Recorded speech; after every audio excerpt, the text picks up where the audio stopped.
Chloe's Corner. This is Chloe Boura, and my guest today is my father, Clay Boura. Thank you for having me on your show, Chloe. Thank you for coming. So, since you're an author and illustrator, what are your books about? So my book series is entitled Leave It to Beamer Presents, and each one of my stories is about a separate idiom. And I know sometimes people don't know what English idioms are. So idioms are all the silly phrases that we have in our language. Like when someone says, "It's raining cats and dogs," or "Hold your horses," or "Cat got your tongue." Those sayings can be very confusing sometimes.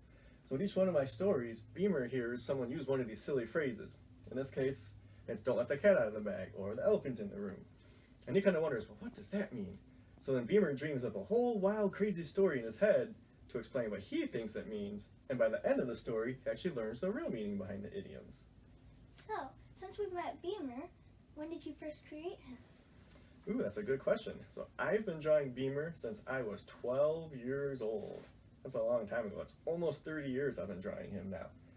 I used to go to a church called Drayton Avenue Presbyterian Church, and they had these little doodle pads called Doodle Pads for Young Presbyterians. And during church service, I would sometimes draw and doodle all kinds of silly little pictures. And one day I drew a cartoon character that I really liked, and I decided to name him Beamer, and I've been drawing him ever since then. I even still have the original picture of him that I have saved somewhere, very special. Since all these books we have here, how many do you currently have published? Good question.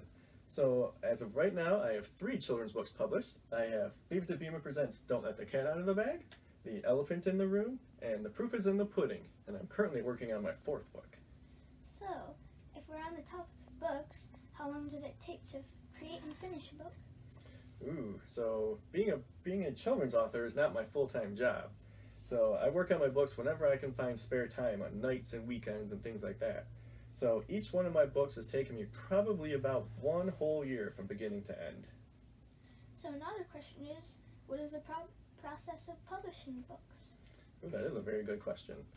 So I have a publisher called Mascot Books that publishes my stories. And so at the beginning of each story, I first have to write the story. I have to brainstorm and come up with all kinds of ideas and write the story out. Once I get it the way I like it, then I usually have someone edit the story for me just to make sure I got all my punctuation, capital letters, and things like that. And then when I have all the story all done, then I go through and do all the illustrations. Now, because I'm an artist and because I've been drawing Beamer, I do all my own illustrations. But if you're not artistic like myself, you might get someone else to do the illustrations for you. A lot of people have other illustrators. But as I said, I do my own. So then I go through and draw all the pictures, all the illustrations. Once I have it all done, I send the story and the illustrations to my publisher, and then they put it all together in book form, and they send me a rough draft of the whole story. And I get to look through and make sure everything is exactly the way I want it, make sure nothing needs to be changed. And then once it's all good, then I give them a green light, I give them a thumbs up, and then they go through the publishing process and they make it into an actual book with pages and a cover and everything. And that usually takes probably about 6 to 8 weeks. And after that 6 to 8 weeks, then they mail me an actual book and I get to hold it in my hands, which is very, very cool and very special. So, for talking about your books, where do you get your ideas? Ooh, so as I said, my books are all about English idioms. And idioms are something that we use in everyday life without even thinking about it. Your mom or dad might use an idiom, or your grandma or grandpa, your teacher, and they don't even think about it. So quite often I'll be out shopping, or I'll be out at dinner with the family, or just hanging out, and I'll hear somebody say something, and they'll use one of these silly idioms. They might say, "It's raining cats and dogs," or "Hold your horses," or "Cat got your tongue." And as soon as I hear these silly phrases, it kind of makes me think, that could be a good book idea. So then I'll go home, and I'll get out some paper, and I'll jot down some ideas, and I'll do a little brainstorming, and that's where I get my ideas from. So, another question is it being an author your only job? It is not my only job.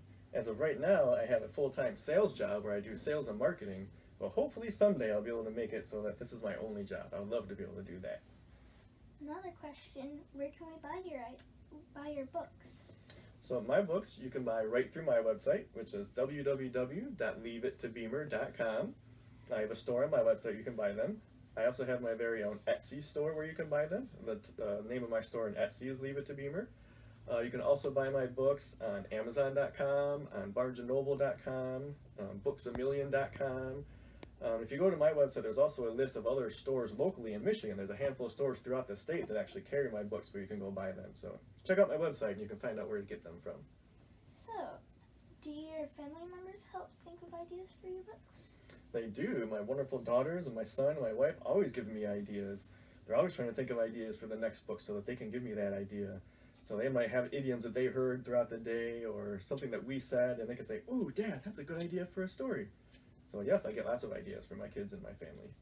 Would you like to show us how to draw Beamer? Sure, I definitely would. Would you like to follow along and you can show everybody what it looks like? Sure. All right, so let's take the books down here. Set these here. And we'll clear the board here. All right.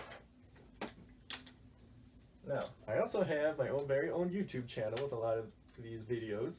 And if you go there is a video where I show exactly how to draw a Beamer. And one of my favorite things to do is school visits. When I come in to visit schools, I share my stories with kids and I read them to them. And one of the very last things I do at each school visit is I teach them how to draw Beamer, just like I'm about to do here. So I have a video on my YouTube channel where I do that same thing. So be sure to check that out. We are going step by step, so if you'd like to pause the video, you may. And then get some paper and get a pencil. You can follow along with us. So Beamer has some very big eyes. That's one of his big features. So I always start by drawing Beamer's eyes first. So I start somewhere near the top of the page and somewhere in the middle. Make sure you give yourself plenty of room. And we're going to start by drawing a large oval shape, just like that. All right. Once you've got that oval shape done, we're going to do another one right next to it that kind of overlaps it a little bit. All right. And we're going to go right between those two ovals. We're going to give Beamer a long, pointy nose. It's kind of like a letter U on its side. Beamer's got a long, pointy nose, kind of like Pinocchio. Once you've got that, we're going to put our pencil in the middle of that nose on the bottom line. We're going to draw kind of a squiggly line that comes out and then in and then down. That's going to be the front part of his face into his neck. All right. Now we're going to come over here next to his eyes and draw a little letter C floating next to his eyes. That's going to be Beamer's ear. Once you've got that, we're going to put our pencil on the top of that letter C and draw a straight line that goes up above his eyes. Now we're going to do 3 more of those and give Beamer some spiky hair. All right. Now we're going to go on the bottom of that letter C and draw a straight line down that ends by the other line we made for the back side of Beamer's head. All right. Now we're going to come down here and make a little letter U to connect those two together. So now we've got Beamer's whole head done. We've got to give him some features to bring him to life. So up here in these eyes, we're going to draw some half circles, give him some eyeballs, and then we'll draw some small circles in there, give him some pupils. Then up top, we're going to draw a couple little eyebrows. And then this big open space here will give Beamer a smile. This is where I put his mouth. I like to give Beamer a smile because he's a happy kid.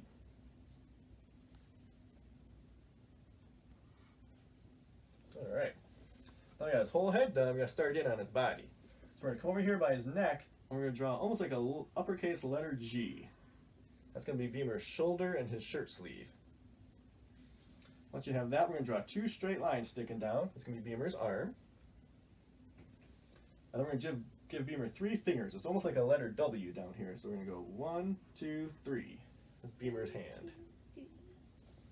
Then we're going to come over here to the front side of Beamer's neck and draw a straight line that comes down and then loops in over by his hand.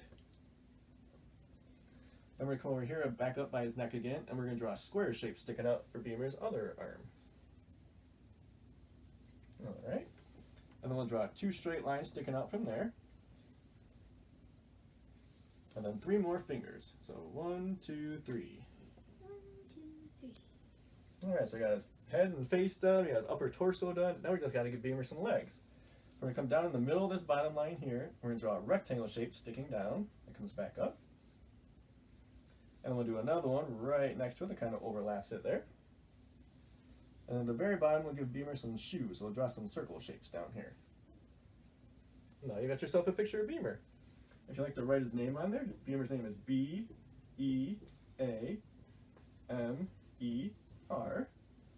That's how I spell Beamer. And one of the most important things, now that you've got a picture of Beamer done, you got your very own artwork, you got to sign it. You got to put your autograph on there. So make sure you sign your name on there.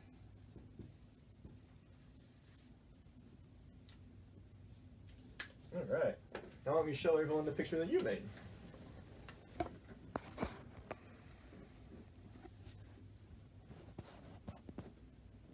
Very good, very good. So, I got 2 more questions for you. Okay. Are there any other characters you would like to mention? So there are lots of characters throughout my stories. For one, Beamer's best friend, his name is Bert. He is actually makes his first appearance in this book here. The proof is in the pudding. So if you get this book, you'll meet Bert. But I also have lots of other characters.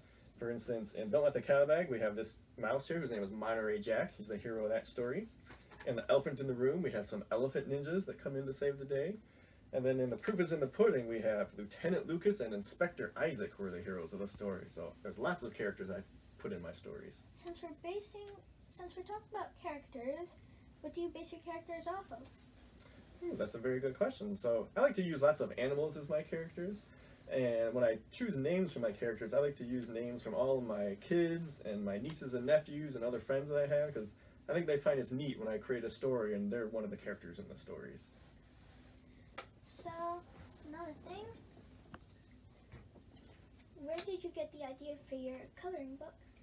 Yeah, so I also have a Leave It to Beamer coloring book. It's called Fun with Idioms. This has coloring pages in it, and there's word searches and mazes and all kinds of fun things. And this started because when I would do school visits, I wanted to have something to pass out to all the kids. So I created a coloring page to pass out to all the kids. And then after creating one, I realized, why don't I create more of these? So I created a bunch more and then ended up making a coloring and activity book out of it. Well, thank you for being here. And this has been Chloe's Corner. Thank you very much.